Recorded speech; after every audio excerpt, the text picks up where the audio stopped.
ನಮಸ್ಕಾರ ವೀಕ್ಷಕರೇ, ಈಗ ತಾನೇ ಬಂದಂತ ಸುದ್ದಿ, ಇವತ್ತಿನ ಬ್ರೇಕಿಂಗ್ ನ್ಯೂಸ್, ಇವತ್ತಿನ ಗುಡ್ ನ್ಯೂಸ್ ಮತ್ತು ಇವತ್ತಿನ ನ್ಯೂ ಅಪ್ಡೇಟ್ ಏನೆಂದರೆ ರಾಜ್ಯದ ಗೃಹಲಕ್ಷ್ಮಿಯರಿಗೆ ಸರ್ಕಾರದಿಂದ ಮಹತ್ವದ ಸಂದೇಶ ಮತ್ತು ರೇಷನ್ ಕಾರ್ಡ್ದಾರರಿಗೆ ಸಿಹಿ ಸುದ್ದಿ. ಹೌದು ವೀಕ್ಷಕರೇ, ಬೆಳಗ್ಗೆ 6ರಿಂದ ರಾತ್ರಿ 10 ಗಂಟೆವರೆಗೆ ಪಡಿತರ ಚೀಟಿಯ ವಿತರಣೆ, ಆಹಾರ ಇಲಾಖೆಯ ಆದೇಶ ಮತ್ತು ಗೃಹ ಜ್ಯೋತಿ ಮರು ನೋಂದಣಿ, ಪುನಃ ಅಲ್ಲಲ್ಲಿ ಕ್ಯಾಂಪ್, ಗ್ರಾಹಕರಿಗೆ ವಾಟ್ಸ್ಆಪ್ ಸಂದೇಶ. ವೀಕ್ಷಕರೇ, ಪೆಟ್ರೋಲ್ ಮತ್ತು ಡೀಸೆಲ್ ಬಗ್ಗೆ ಮಹತ್ವದ ಸ್ಪಷ್ಟನೆ ಕೇಂದ್ರ ಸರ್ಕಾರದಿಂದ. ಮತ್ತು ವೀಕ್ಷಕರೇ, ಮನೆ ಮನೆ ಬಾಗಿಲಿಗೆ ಜಾತಿ ಮತ್ತು ನಿವಾಸ ಪ್ರಮಾಣ ಪತ್ರ, ಸರ್ಕಾರದ ಹೊಸ ಅಭಿಯಾನ ಆರಂಭ. ವೀಕ್ಷಕರೇ, ಈ ಎಲ್ಲ ಮಾಹಿತಿಗಳ ವಿವರಗಳನ್ನು ತಿಳಿಯುವ ಮುನ್ನ ತಾವು ನಮ್ಮ ಚಾನೆಲ್ಗೆ ಮೊದಲು ಬಾರಿ ಭೇಟಿ ನೀಡ್ತಾ ಇದ್ರೆ ದಯವಿಟ್ಟು ಸಬ್ಸ್ಕ್ರೈಬ್ ಮಾಡಿ, ಪಕ್ಕದಲ್ಲಿರುವಂತಹ ಬೆಲ್ ಅನ್ನು ಒತ್ತಿ ಹಾಗೂ ಲೈಕ್ ಮಾಡಿ. ಈ ಎಲ್ಲ ಮಾಹಿತಿಗಳ ವಿವರಗಳನ್ನು ತಿಳಿಯಬೇಕಾದ್ರೆ ದಯವಿಟ್ಟು ತಾವು ಸ್ಕಿಪ್ ಮಾಡದೆ ಈ ವಿಡಿಯೋವನ್ನು ಪೂರ್ತಿಯಾಗಿ ನೋಡಿ. ವೀಕ್ಷಕರೇ, ರಾಜ್ಯದಲ್ಲಿ ಕಾಂಗ್ರೆಸ್ ನೇತೃತ್ವದ ಸರ್ಕಾರ ಜಾರಿಗೊಳಿಸಿರುವಂತಹ ಪಂಚ ಗ್ಯಾರಂಟಿ ಯೋಜನೆಗಳಲ್ಲಿ ಗೃಹಲಕ್ಷ್ಮಿ ಕೂಡ ಮಹತ್ವಾಕಾಂಕ್ಷಿ ಯೋಜನೆಯಾಗಿದೆ. ಇದೀಗ ಯೋಜನೆ ಕುರಿತು ಸರ್ಕಾರ ಮಹತ್ವದ ನಿರ್ಧಾರ ತೆಗೆದುಕೊಂಡಿದೆ ಮತ್ತು ಸಂಪೂರ್ಣ ಮಾಹಿತಿ ನಾವು ತಿಳಿಸ್ತಾ ಇದ್ದೀವಿ. ಅದಕ್ಕೆ ತಾವು ದಯವಿಟ್ಟು ಸ್ಕಿಪ್ ಮಾಡದೆ ವಿಡಿಯೋವನ್ನು ನೋಡ್ತಾ ಇರಿ. ಕರ್ನಾಟಕ ಸರ್ಕಾರದ ಮಹತ್ವಾಕಾಂಕ್ಷಿ ಯೋಜನೆಗಳಲ್ಲಿ ಒಂದಾದಂತಹ ಗೃಹಲಕ್ಷ್ಮಿ ಯೋಜನೆ ಅಡಿಯಲ್ಲಿ ಪ್ರತಿ ತಿಂಗಳು ಮನೆ ಮನೆಗೆ ಯಜಮಾನಿಗಳಿಗೆ ಖಾತೆಗೆ 2,000 ರೂಪಾಯಿಗಳು ಹಣವನ್ನು ಜಮಾ ಮಾಡಲಾಗುತ್ತಿದೆ. ಮತ್ತು ಇದೀಗ ಯೋಜನೆಯ ಪರಿಷ್ಕರಣೆ ಕೂಡ ಮುಂದಾಗಿರುವಂತಹ ಸರ್ಕಾರ ಮಹತ್ವದ ನಿರ್ಧಾರವನ್ನು ತೆಗೆದುಕೊಂಡಿದೆ. ಮತ್ತು ಕೆಲವು ತಿಂಗಳುಗಳಿಂದ ರಾಜ್ಯ ರಾಜಕೀಯದಲ್ಲಿ ಹಾಗೂ ಸಾರ್ವಜನಿಕ ವಲಯದಲ್ಲಿ ಕೂಡ ತೀವ್ರ ಚರ್ಚೆಗೆ ಗ್ರಾಸವಾಗಿದ್ದ ಗೃಹಲಕ್ಷ್ಮಿ ಯೋಜನೆಯ ಪರಿಷ್ಕರಣೆಗೆ ಸಂಬಂಧಿಸಿದಂತೆ ರಾಜ್ಯ ಸರ್ಕಾರ ಕೊನೆಗೂ ಮಹತ್ವದ ನಿರ್ಧಾರವನ್ನು ತೆಗೆದುಕೊಂಡಿದೆ. ವೀಕ್ಷಕರೇ, ಈ ಯೋಜನೆಯಲ್ಲಿ ಅರ್ಹ ಫಲಾನುಭವಿಗಳಿಗೆ ಗುರುತಿಸಲು ಮತ್ತು ನಕಲಿ ಅಥವಾ ಅನರ್ಹ ಖಾತೆಗಳನ್ನು ತೆಗೆದುಹಾಕಲು ಬಯೋಮೆಟ್ರಿಕ್ ಅಥವಾ ಫೇಶಿಯಲ್ ಅಥೆಂಟಿಕೇಶನ್ ಅಂದರೆ ಮುಖ ಗುರುತುವಿಕೆ ದೃಢೀಕರಣ ಪ್ರಕ್ರಿಯೆಯನ್ನು ಕೂಡ ಜಾರಿಗೆ ತರಲು ತೀರ್ಮಾನ ಮಾಡಲಾಗಿದೆ ಎಂದು ಕೂಡ ಮಾಹಿತಿ ಲಭ್ಯವಾಗಿದೆ.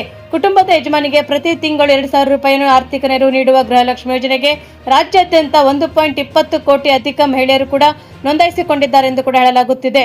ಆದರೆ ಮೃತಪಟ್ಟವರ ಖಾತೆಗೆ ಕೂಡ ಹಣ ಜಮಾ ಆಗುತ್ತಿರುವ ಕಾರಣ ಸರ್ಕಾರ ನಿಯಮಗಳಿಗೆ ಒಳಪಡದ ಅನರ್ಹರನ್ನು ಯೋಜನೆಯಿಂದ ಲಾಭ ಪಡೆಯುತ್ತಿರುವಂತಹ ಆರೋಪಗಳನ್ನು ಕೇಳಿಬಂದಿದ್ದು, ಅಂತಹ ಅನರ್ಹ ಫಲಾನುಭವಿಗಳಿಗೆ ನಿಯಮದಿಂದ ತೆಗೆದುಹಾಕಲಾಗುತ್ತಿದೆ ಮತ್ತು ನಿಜವಾದಂತಹ ಬಡ ಕುಟುಂಬಗಳಿಗೆ ಈ ಯೋಜನೆಯನ್ನು ತಲುಪುವ ನಿಟ್ಟಿನಲ್ಲಿ ಪರಿಶೀಲನೆ ಕೂಡ ನಡೆಸಲಾಗುತ್ತಿದೆ ಎಂದು ಕೂಡ ಹೇಳಲಾಗುತ್ತಿದೆ. ಹೀಗಾಗಿ ಪ್ರಾಥಮಿಕ ಪರಿಶೀಲನೆಯ ಭಾಗವಾಗಿ ಈಗಾಗಲೇ ಮೃತಪಟ್ಟಿರುವಂತಹ ಸುಮಾರು 4.30 ಲಕ್ಷ ಫಲಾನುಭವಿಗಳ ಹೆಸರುಗಳನ್ನು ಪಟ್ಟಿಯಿಂದ ತೆಗೆದುಹಾಕಲಾಗಿದೆ ಮತ್ತು ಹಂತ ಹಂತವಾಗಿ ಸರ್ಜರಿಯಿಂದಾಗಿ ರಾಜ್ಯ ಸರ್ಕಾರದ ಬೊಕ್ಕಸಕ್ಕೆ ನೂರಾರು ಕೋಟಿ ರೂಪಾಯಿಗಳು ನಷ್ಟವಾಗುತ್ತಿದ್ದು, ಈಗ ಪರಿಷ್ಕರಣೆಯಿಂದಾಗಿ ಹಣವು ಕೂಡ ಉಳಿತಾಯವಾಗುತ್ತಿದೆ ಎಂದು ಕೂಡ ಹೇಳಲಾಗುತ್ತಿದೆ. ಗೃಹಲಕ್ಷ್ಮಿ ಯೋಜನೆಯ ಮಾಸಿಕ 2,000 ರೂಪಾಯಿ ಹಣವನ್ನು ಕೂಡ ಪಡೆಯುತ್ತಿರುವಂತಹ ಪ್ರತಿಯೊಬ್ಬ ಅರ್ಹ ಮಹಿಳೆಯರು ಕೂಡ ಸರ್ಕಾರದ ಹೊಸ ಆದೇಶವನ್ನು ಕೂಡ ಕಡ್ಡಾಯವಾಗಿ ಪಾಲಿಸಬೇಕಾಗುತ್ತದೆ. ಫಲಾನುಭವಿಗಳು 1 ತಿಂಗಳ ಒಳಗಾಗಿ ತಮ್ಮ ಬಯೋಮೆಟ್ರಿಕ್ ಅಥವಾ ಮುಖ ದೃಢೀಕರಣ ಪ್ರಕ್ರಿಯೆಯನ್ನು ಕೂಡ ಪೂರ್ಣಗೊಳಿಸಬೇಕಾಗುತ್ತದೆ ಮತ್ತು ನಿಗದಿತ ಸಮಯದೊಳಗೆ ಈ ಪ್ರಕ್ರಿಯೆಯನ್ನು ಕೂಡ ಮುಗಿಸದಿದ್ದರೆ ಅವರ ಬ್ಯಾಂಕ್ ಖಾತೆಗೆ ಜಮಾ ಆಗುವಂತಹ ಮಾಸಿಕ 2,000 ರೂಪಾಯಿ ಕಂತಿನ ಹಣವನ್ನು ತಕ್ಷಣದಿಂದಲೇ ಸ್ಥಗಿತಗೊಳಿಸಲಾಗುವುದೆಂದು ಕೂಡ ಮತ್ತು ಒಟ್ಟಿನಲ್ಲಿ ಅನರ್ಹರನ್ನು ಪಟ್ಟಿಯಿಂದ ತೆಗೆದುಹಾಕಿ ಅರ್ಹರಿಗೆ ಮಾತ್ರ ಸರ್ಕಾರದ ಗ್ಯಾರಂಟಿ ಯೋಜನೆಗಳ ಒಂದು ಲಾಭವನ್ನು ತಲುಪಿಸುವಂತಹ ಉದ್ದೇಶದಿಂದಾಗಿ ಈ ಕಟ್ಟುನಿಟ್ಟಿನ ಕ್ರಮವನ್ನು ಕೈಗೊಳ್ಳಲಾಗುತ್ತಿದೆ ಎಂದು ಕೂಡ ಹೇಳಲಾಗುತ್ತಿದೆ. ಮತ್ತು ಪಡಿತರ ಚೀಟಿ ಕುಟುಂಬದ ಯಜಮಾನಿ ಎಂದು ಕೂಡ ಗುರುತಿಸಲ್ಪಟ್ಟ ಮಹಿಳೆಗೆ ಮಾತ್ರ ಈ ಯೋಜನೆಗೆ ಅರ್ಹರಾಗಿರುತ್ತಾರೆ. ಹಾಗಾದರೆ ಅರ್ಜಿದಾರರು ಕುಟುಂಬದ ಸದಸ್ಯರಲ್ಲಿ ಸರ್ಕಾರದ ವತಿಯಿಂದ ನೀಡಲಾದಂತಹ ಅಂತ್ಯೋದಯ, ಬಿಪಿಎಲ್ ಅಥವಾ ಎಪಿಎಲ್ ಪಡಿತರ ಚೀಟಿಯನ್ನು ಕೂಡ ಅವರು ಹೊಂದಿರಬೇಕಾಗಿರುತ್ತದೆ. ಮತ್ತೆ ಅರ್ಜಿದಾರರು ಮಹಿಳೆಯರು ಕೂಡ ಕಡ್ಡಾಯವಾಗಿ ಕರ್ನಾಟಕದ ರಾಜ್ಯದ ಕಾಯಂ ನಿವಾಸಿಗಳಾಗಿರಬೇಕು. ಅಂತವರಿಗೆ ಮಾತ್ರ ಯೋಜನೆಯ ಲಾಭ ಪಡೆಯಲಿಕ್ಕೆ ಅರ್ಹರಾಗಿರುತ್ತಾರೆ ಎಂದು ಹೇಳಲಾಗುತ್ತಿದೆ. ಆದರೆ ಆದಾಯ ತೆರಿಗೆ ಪಾವತಿ ಮಾಡುವಂತರು ಅರ್ಜಿದಾರ ಮಹಿಳೆ, ಆಕೆಯ ಪತಿ ಆದಾಯ ತೆರಿಗೆ ಪಾವತಿ ಮಾಡುತ್ತಿದ್ದರೆ ಅಂತವರಿಗೆ ಯೋಜನೆಗೆ ಅರ್ಹರಲ್ಲ ಎಂದು ಕೂಡ ಹೇಳಲಾಗುತ್ತದೆ. ಮಹಿಳೆ ಅಥವಾ ಆಕೆಯ ಪತಿ GST ರಿಟರ್ನ್ ಸಲ್ಲಿಸುತ್ತಿದ್ದರೆ ಈ ಯೋಜನೆಗೆ ಸೌಲಭ್ಯ ಪಡೆಯಲು ಸಾಧ್ಯವಿಲ್ಲ. ಅರ್ಜಿದಾರರು ಮಹಿಳೆಯರು ಕೂಡ ಸರ್ಕಾರಿ ಉದ್ಯೋಗಿ ಆಗಿದ್ದರೆ ಈ ಯೋಜನೆಗೆ ಅರ್ಹರು ಆಗಿರುವುದಿಲ್ಲ. ಬ್ಯಾಂಕ್ ಖಾತೆಗೆ ಜಮಾ ಆಗುವಂತಹ ಬ್ಯಾಂಕ್ ಖಾತೆಗೆ ಆಧಾರ್ ಕಾರ್ಡ್ ಲಿಂಕ್ ಆಗಿರಬೇಕು ಮತ್ತು ಕಡ್ಡಾಯವಾಗಿ EKYC ಕೂಡ ಹಾಗೂ ಬಯೋಮೆಟ್ರಿಕ್ ಪ್ರಕ್ರಿಯೆ ಕೂಡ ಗೊಂಡಿರಬೇಕು. ಪೂರ್ಣಗೊಂಡಿದ ನಂತರ ಇದು ಅಗತ್ಯವಾಗಿರುತ್ತದೆ.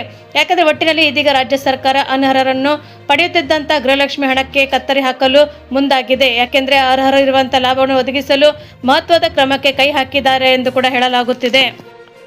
ವೀಕ್ಷಕರೇ, ಪಡಿತರ ಚೀಟಿ ಹೊಂದಿರುವಂತಹ ರಾಜ್ಯ ಜನತೆಗೆ ಆಹಾರ ನಾಗರಿಕ ಸರಬರಾಜು ಮತ್ತು ಗ್ರಾಹಕ ವ್ಯವಹಾರಗಳ ಇಲಾಖೆಯು ಕೂಡ ಮಹತ್ವದ ಸುದ್ದಿಯೊಂದನ್ನು ನೀಡಿದೆ. ಜುಲೈ ತಿಂಗಳ ಪಡಿತರ ವಿತರಣೆಯನ್ನು ಕೂಡ ಚುರುಕುಗೊಳಿಸಲು ಮತ್ತು ಸಾರ್ವಜನಿಕರಿಗೆ ತೊಂದರೆಯಾಗದಂತೆ ನೋಡಿಕೊಳ್ಳಲು ನ್ಯಾಯಬೆಲೆ ಅಂಗಡಿಗಳ ಕೆಲಸದ ಅವಧಿಯನ್ನು ಕೂಡ ಗಣನೀಯವಾಗಿ ವಿಸ್ತರಿಸಲಾಗಿದೆ. ಹೌದು ವೀಕ್ಷಕರೇ, ಆಹಾರ ಇಲಾಖೆಯು ಆಯುಕ್ತರ ಕಚೇರಿಯಿಂದ ಹೊರಡಿಸಲಾದಂತಹ ಹೊಸ ಸುತ್ತೋಲೆಯ ಪ್ರಕಾರ ರಾಜ್ಯಾದ್ಯಂತ ಜುಲೈ 2026ರ ಮಾಹೆಯ ಪಡಿತರ ಹಂಚಿಕೆಯನ್ನು ಕೂಡ ಪೂರ್ಣಗೊಳಿಸಲು ಪ್ರತಿದಿನ ಬೆಳಗ್ಗೆ 6 ಗಂಟೆಯಿಂದ ರಾತ್ರಿ 10 ಗಂಟೆಯವರೆಗೂ ಕೂಡ ನ್ಯಾಯಬೆಲೆ ಅಂಗಡಿಗಳನ್ನು ತೆರೆಯಲು ಆದೇಶಿಸಲಾಗಿದೆ. ಜುಲೈ ತಿಂಗಳ NFSA ಪ್ರಕಾರ ಅನ್ನಭಾಗ್ಯ ಯೋಜನೆಯಡಿಯಲ್ಲಿ ಪಡಿತರ ಹಂಚಿಕೆ ಪ್ರಕ್ರಿಯೆಯನ್ನು ಕೂಡ ಪ್ರಗತಿಯಲ್ಲಿದೆ ಮತ್ತು ಭಾರತೀಯ ಆಹಾರ ನಿಗಮದಿಂದ ಅಕ್ಕಿಯ ಎತ್ತುವಳಿ ಪ್ರಕ್ರಿಯೆ ಕೂಡ ನಡೆಯುತ್ತಿರುವುದರಿಂದ ಪಡಿತರ ನ್ಯಾಯಬೆಲೆ ಅಂಗಡಿಗಳಿಗೆ ತಲುಪುವ ಕೂಡಲೇ ವಿಳಂಬವಿಲ್ಲದೆ ಸಾರ್ವಜನಿಕರಿಗೆ ತಲುಪಿಸಬೇಕಾಗುತ್ತದೆ. ಜುಲೈ ತಿಂಗಳ ಅಂತ್ಯದೊಳಗೆ ಮತ್ತು ಎಲ್ಲ ಫಲಾನುಭವಿಗಳಿಗೆ ಪಡಿತರವನ್ನು ತಲುಪಿಸುವ ಗುರಿಯನ್ನು ಕೂಡ ಇಲಾಖೆ ಹೊಂದಿದೆ ಮತ್ತು ನಿರಂತರ ವಿತರಣೆ ಅಂದರೆ ನ್ಯಾಯಬೆಲೆ ಅಂಗಡಿಗಳಿಗೆ ಆಹಾರ ಧಾನ್ಯಗಳನ್ನು ಲಭ್ಯವಾಗದಿದ್ದಂತೆ ಯಾವುದೇ ವಿಳಂಬವಿಲ್ಲದೆ ತಕ್ಷಣ ವಿತರಣೆ ಮಾಡುವುದು ಪ್ರಾರಂಭಿಸಬೇಕಾಗುತ್ತದೆ. ರಜೆ ಇಲ್ಲದ ಕೆಲಸವೂ ಇದಾಗಿರುತ್ತದೆ. ಯಾಕೆಂದರೆ ಪಡಿತರ ಹಂಚಿಕೆ ಬಾಕಿ ಇರುವವರೆಗೂ ಎಲ್ಲ ನ್ಯಾಯಬೆಲೆ ಅಂಗಡಿಗಳು ನಿಗದಿತ ಸಮಯದವರೆಗೆ ಅಂದರೆ ಬೆಳಗ್ಗೆ 6ರಿಂದ ರಾತ್ರಿ 10 ಗಂಟೆಯವರೆಗೂ ಕಾರ್ಯನಿರ್ವಹಿಸುವುದು ಕಡ್ಡಾಯವಾಗಿರುತ್ತದೆ. ಜಿಲ್ಲಾ ಜಂಟಿ ಮತ್ತು ಉಪ ನಿರ್ದೇಶಕರು ತಮ್ಮ ವ್ಯಾಪ್ತಿಯ ನ್ಯಾಯಬೆಲೆ ಅಂಗಡಿಗಳಲ್ಲಿ ಸುಗಮವಾಗಿ ಪಡಿತರ ವಿತರಣೆಯಾಗುವುದನ್ನು ಕೂಡ ಖಚಿತಪಡಿಸಿಕೊಳ್ಳಬೇಕಾಗುತ್ತದೆ ಮತ್ತು ಕೆಲಸಕ್ಕೆ ಹೋಗುವವರು ಅಥವಾ ಹಗಲು ಹೊತ್ತಿನಲ್ಲಿ ರೇಷನ್ ಪಡೆಯಲು ಸಾಧ್ಯವಾಗದವರಿಗೆ ಹೊಸ ಸಮಯವು ಕೂಡ ಬಹಳ ಸಹಕಾರಿಯಾಗಿರುತ್ತದೆ.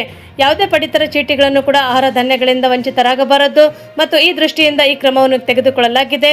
ನ್ಯಾಯಬೆಲೆ ಅಂಗಡಿಗಳ ಮಾಲೀಕರು ನಿಯಮಗಳನ್ನು ಕಟ್ಟುನಿಟ್ಟಾಗಿ ಪಾಲಿಸಬೇಕು ಮತ್ತು ಪಡಿತರ ವಿತರಣೆಯಲ್ಲಿ ಯಾವುದೇ ಲೋಪವಾಗದಂತೆ ಎಚ್ಚರಿಕೆಯನ್ನು ವಹಿಸಬೇಕೆಂದು ಕೂಡ ಆಯುಕ್ತರು ತಮ್ಮ ಆದೇಶವನ್ನು ತಿಳಿಸಿದ್ದಾರೆ. ಮತ್ತು ಪಡಿತರ ಚೀಟಿದಾರರು ಕೂಡ ಜುಲೈ ತಿಂಗಳ ಅಂತ್ಯದವರೆಗೆ ವಿಸ್ತರಿಸಿದ ಸಮಯವನ್ನು ಕೂಡ ಸದುಪಯೋಗಪಡಿಸಿಕೊಂಡು ತಮ್ಮ ಪಾಲಿನ ಪಡಿತರವನ್ನು ಪಡೆದುಕೊಳ್ಳಬೇಕಾಗಿದೆ ಎಂದು ಕೂಡ ಹೇಳಲಾಗುತ್ತಿದೆ. ವೀಕ್ಷಕರೇ, ಗೃಹಜ್ಯೋತಿ ಯೋಜನೆಯ ಮರು ನೋಂದಣಿ ಪ್ರಕ್ರಿಯೆ ಮೆಸ್ಕಾಂ ಸಿಬ್ಬಂದಿ ಮನೆ ಮನೆಗೆ ತೆರಳಿ ದಾಖಲೆಗಳನ್ನು ಪರಿಶೀಲಿಸಿ ನೋಂದಣಿ ಮಾಡಬೇಕೆಂಬ ನಿಯಮವೂ ಕೂಡ ಇದ್ದರೂ ಹಲವೆಡೆ ಇದಕ್ಕೆ ವಿರುದ್ಧವಾಗಿ ಚಿತ್ರಣ ಕಂಡು ಬರುತ್ತಿದೆ. ಸಿಬ್ಬಂದಿಯೇ ಗ್ರಾಹಕರ ಮನೆಗೆ ತೆರಳುವ ಬದಲು ಧಾರ್ಮಿಕ ಕೇಂದ್ರ, ಅಂಗಡಿ, ಸಮುದಾಯ ಭವನ ಅಥವಾ ಖಾಸಗಿ ಮನೆ ಸಹಿತ ವಿವಿಧ ಸ್ಥಳಗಳಲ್ಲಿ ತಾತ್ಕಾಲಿಕವಾಗಿ ಕ್ಯಾಂಪ್ಗಳನ್ನು ಆಯೋಜಿಸಿ ಗ್ರಾಹಕರನ್ನೇ ಅಲ್ಲಿಗೆ ಕರೆಸಿಕೊಂಡು ಮತ್ತು ಮರು ನೋಂದಣಿ ಪ್ರಕ್ರಿಯೆ ಕೂಡ ನಡೆಸುತ್ತಿದ್ದಾರೆ ಎಂದು ಕೂಡ ಹೇಳಲಾಗುತ್ತಿದೆ. ಮತ್ತು ವೃದ್ಧರು, ಅನಾರೋಗ್ಯ ಪೀಡಿತರು, ಮಹಿಳೆಯರು, ದೂರದ ಪ್ರದೇಶದ ನಿವಾಸಿಗಳು ಕ್ಯಾಂಪ್ಗಳಿಗೆ ತೆರಳಿ ದಾಖಲೆ ಸಲ್ಲಿಸಲು ತೊಂದರೆ ಅನುಭವಿಸುತ್ತಿದ್ದಾರೆ. ಕೆಲವೆಡೆಗೆ ಗ್ರಾಹಕರಿಗೆ ದೂರವಾಣಿ ಕರೆ, ವಾಟ್ಸಾಪ್ ಸಂದೇಶ ಅಥವಾ ಸ್ಥಳೀಯ ಮುಖಂಡರ ಮೂಲಕ ಕೂಡ ಮಾಹಿತಿ ನೀಡಿ ನಿರ್ದಿಷ್ಟ ಸ್ಥಳಕ್ಕೆ ಬರಲು ಸೂಚಿಸಲಾಗುತ್ತಿದೆ. ಹೀಗಾಗಿ ಮನೆ ಮನೆಗೆ ಭೇಟಿ ನೀಡುವ ವ್ಯವಸ್ಥೆಯ ಉದ್ದೇಶವೇ ಹಾಳಾಗುತ್ತಿದೆ ಎಂದು ಕೂಡ ಹೇಳಲಾಗುತ್ತಿದೆ. ಮತ್ತು ಮೆಸ್ಕಾಂ ಉತ್ಪನ್ನಾಧಿಕಾರಿಗಳಿಗೆ ಮಾಹಿತಿ ಸಿಬ್ಬಂದಿಗಳು ಕೂಡ ವಿರುದ್ಧ ಯಾವುದೇ ಕಟ್ಟುನಿಟ್ಟಿನ ಕ್ರಮ ಕೈಗೊಳ್ಳುತ್ತಿಲ್ಲ ಎಂದು ಕೂಡ ಗ್ರಾಹಕರು ಅಪೇಕ್ಷೆ ಪಡುತ್ತಿದ್ದಾರೆ. ಗೃಹಜ್ಯೋತಿ ಮರು ನೋಂದಣಿಕೆ ಪ್ರಕ್ರಿಯೆಯಲ್ಲಿ ವಿವಿಧ ಪಕ್ಷದ ಕಾರ್ಯಕರ್ತರು ಅಥವಾ ಸ್ಥಳೀಯ ಮುಖಂಡರು ಕೂಡ ಸಿಬ್ಬಂದಿಗಳಿಗೆ ಸಾಥ್ ನೀಡುವುದರ ಮೂಲಕ ಕೆಲವು ಕಡೆ ಕಂಡು ಬರುತ್ತಿದೆ. ತಮ್ಮ ಮನೆ, ಅಂಗಡಿ, ಕಚೇರಿ, ಧಾರ್ಮಿಕ ಕೇಂದ್ರಗಳಲ್ಲಿ ಕ್ಯಾಂಪ್ ನಡೆಸಲು ಅವಕಾಶ ಕಲ್ಪಿಸಿದ್ದರೂ ಕೂಡ ಜನತೆಗೆ ಜೊತೆಗೆ ತಮ್ಮ ವ್ಯಾಪ್ತಿಯ ಗ್ರಾಹಕರನ್ನು ಕೂಡ ಅಲ್ಲಿಗೆ ಕರೆಸುತ್ತಿರುವಂತಹ ಕೆಲಸವು ಕೂಡ ಅವರು ತೊಡಗಿದ್ದಾರೆ. ವಾಟ್ಸಾಪ್ ಮೂಲಕ ಗುಂಪುಗಳನ್ನು ಕೂಡ ದೂರವಾಣಿ ಕರೆಗಳು ಅಥವಾ ವೈಯಕ್ತಿಕ ಸಂಪರ್ಕ ಮೂಲಕ ಗ್ರಾಹಕರಿಗೆ ಮಾಹಿತಿ ನೀಡಿ ಕ್ಯಾಂಪ್ಗೆ ಹಾಜರಾಗುವಂತೆ ಮನವಿ ಮಾಡಿಕೊಳ್ಳಲಾಗುತ್ತಿದೆ. ಪ್ರತಿಯೊಬ್ಬರು ಗ್ರಾಹಕರ ಮನೆಗೆ ಸಿಬ್ಬಂದಿ ಕಡ್ಡಾಯವಾಗಿ ಭೇಟಿ ನೀಡಿ ದಾಖಲೆಗಳನ್ನು ಪರಿಶೀಲಿಸಿ ಮರು ನೋಂದಣಿ ನಡೆಸಬೇಕಾಗುತ್ತದೆ.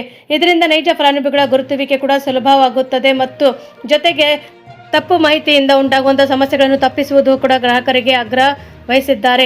ಹಾಗಾದರೆ ಜಿಲ್ಲೆಯಲ್ಲಿ ಸುಮಾರು 75% ಗೃಹಜ್ಯೋತಿ ನೋಂದಣಿಯನ್ನು ಕೂಡ ಪೂರ್ಣಗೊಂಡಿದ್ದು ಮತ್ತು ಜಿಲ್ಲೆಗಳ ಕೆಲವು ಭಾಗದಲ್ಲಿ ಕೂಡ ನೆಟ್ವರ್ಕ್ ಸಮಸ್ಯೆಯಿಂದಾಗಿ ಕ್ಯಾಂಪ್ ಮಾಡುತ್ತಿದ್ದಾರೆ. ಗ್ರಾಹಕರ ಮನೆಗೆ ಹೋಗಬೇಕು ಎಂಬ ನಿರ್ದೇಶನ ಕೂಡ ಸಿಬ್ಬಂದಿಗೆ ನೀಡುತ್ತಿದ್ದೇವೆ.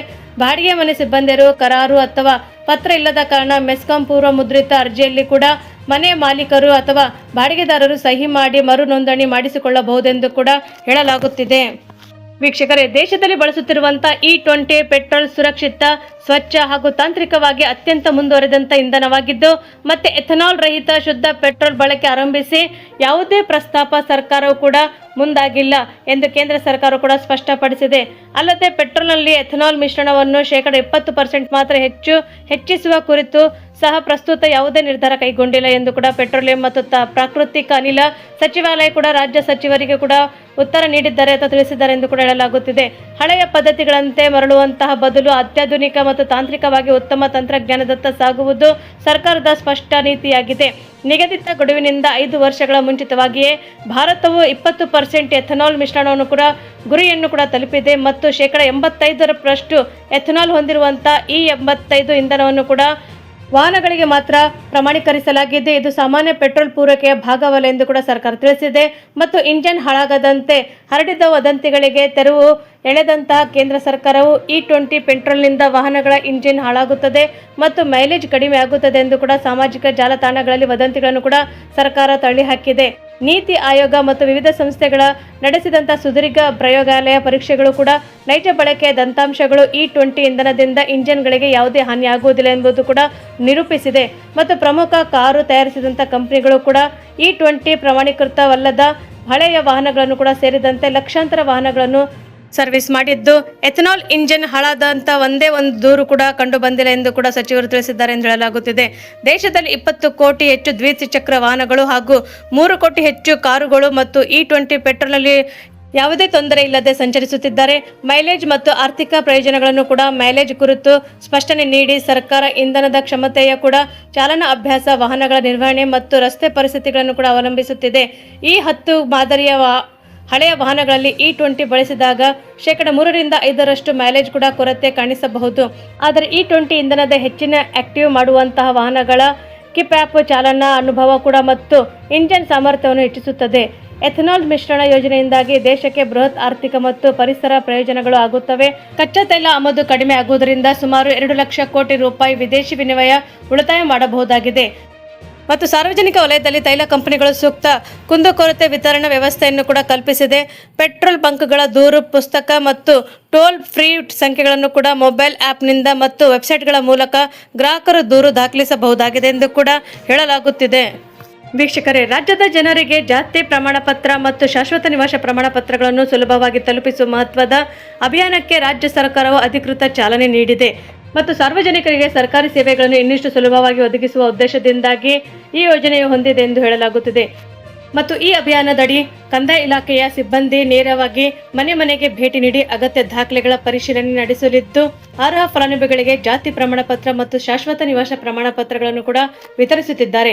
ಸರ್ಕಾರಿ ಕಚೇರಿಗಳಿಗೆ ಅನಗತ್ಯ ಓಡಾಟವನ್ನು ಕಡಿಮೆ ಮಾಡಿ ಅರ್ಹರಿಗೆ ತ್ವರಿತವಾಗಿ ಸೇವೆ ತಲುಪಿಸುವುದು ಈ ಯೋಜನೆಯ ಪ್ರಮುಖ ಉದ್ದೇಶವಾಗಿದೆ ಎಂದು ಕೂಡ ಹೇಳಲಾಗುತ್ತಿದೆ. ವೀಕ್ಷಕರೇ, ನಮ್ಮ ಈ ವಿಡಿಯೋವನ್ನು ತಾವು ಮೊದಲು ಬಾರಿಗೆ ನೋಡುತ್ತಿದ್ದರೆ ದಯವಿಟ್ಟು ಸಬ್ಸ್ಕ್ರೈಬ್ ಮಾಡಿ, ಪಕ್ಕದಲ್ಲಿರುವಂಥ ಬೆಲ್ಲನ್ನು ಒತ್ತಿ ಹಾಗೂ ಲೈಕ್ ಮಾಡಿ.